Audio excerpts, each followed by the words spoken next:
നമസ്കാരം. ജീവിതത്തിലെ പരാജയങ്ങളെ പറ്റി പറയാൻ ആഗ്രഹിക്കുന്നു. ലളിതമായിട്ട് പറയാം അല്ലേ? ചിരിച്ചുകൊണ്ട് പറയാം. നമ്മുടെ പ്രശ്നങ്ങളെയൊക്കെ നമ്മൾ ചിരിച്ചുകൊണ്ട് നേരിട്ടാൽ നമുക്കൊരു പരിധിവരെ എല്ലാത്തിനെയും തരണം ചെയ്യാൻ സാധിക്കുമെന്ന് പഠനങ്ങൾ പറയുന്നുണ്ട്.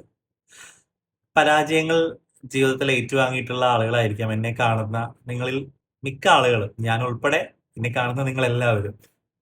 പരാജയങ്ങൾ എങ്ങനെയാണ് സംഭവിക്കുക? നമ്മുടെയൊക്കെ ജീവിതത്തിൽ പരാജയം എന്ന് പറയുന്ന ഒരു സംഭവമില്ല. പിന്നെ എങ്ങനെ നമ്മൾ പരാജയപ്പെട്ടു?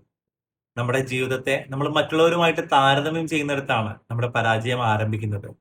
അതിനെപ്പറ്റി ചിന്തിച്ചു കൂട്ടുമ്പോഴാണ് ആ പരാജയം പൂർണ്ണമായും സംഭവിക്കുന്നത്. നമുക്ക് നമ്മളെ തന്നെ ഉയർത്തിയെടുക്കുവാനും നമ്മുടെ ആത്മവിശ്വാസത്തെ ബലപ്പെടുത്താനും നമ്മൾക്കുള്ള ഒരു ലക്ഷ്യം കൃത്യമാണ് എന്ന് തിരിച്ചറിഞ്ഞ് മുന്നോട്ട് പോകാനും സാധിച്ചാൽ ഉറപ്പായിട്ടും നമ്മുടെ ജീവിതത്തിൽ നമുക്ക് വിജയങ്ങൾ കൈവരിക്കാൻ സാധിക്കും. അതിന് വലിയ ടെക്നിക്കൊന്നും ആവശ്യമില്ല. ഈ താരതമ്യം ഒരു പരിധിവരെ കുറച്ചു കഴിഞ്ഞാൽ നമുക്കറിയാം, നമ്മൾ ചെറുതായിരിക്കുമ്പോൾ മുതൽ ഈ താരതമ്യം കേട്ടാണ് വളർന്നു വരുന്നത്. അത് നമ്മുടെ ജീവിതത്തിൽ ഗുണത്തെക്കാളേറെ ദോഷം മാത്രമേ ചെയ്യുള്ളൂ എന്നൊരു തിരിച്ചറിവ് നിങ്ങൾക്കുണ്ടാവട്ടെ. നിങ്ങൾ ആരെങ്കിലുമായിട്ട് താരതമ്യം ചെയ്യുന്നുണ്ടെങ്കിൽ ഇന്ന് തന്നെ അത് അവസാനിപ്പിക്കുക. അതിലൂടെ വലിയ മാറ്റങ്ങൾ ജീവിതത്തിൽ നിങ്ങൾക്ക് കൈവരിക്കാൻ സാധിക്കും. ഉറപ്പാണ്. താരതമ്യം നമുക്ക് ആവശ്യമില്ല.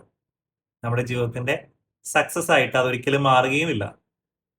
താരതമ്യമില്ലാത്തൊരു ജീവിതം മുന്നോട്ട് നയിക്കാൻ പ്രിയപ്പെട്ടവർക്ക് സാധിക്കട്ടെ. സ്നേഹപൂർവ്വം, ശ്രീ മോഹൻ. Thank you.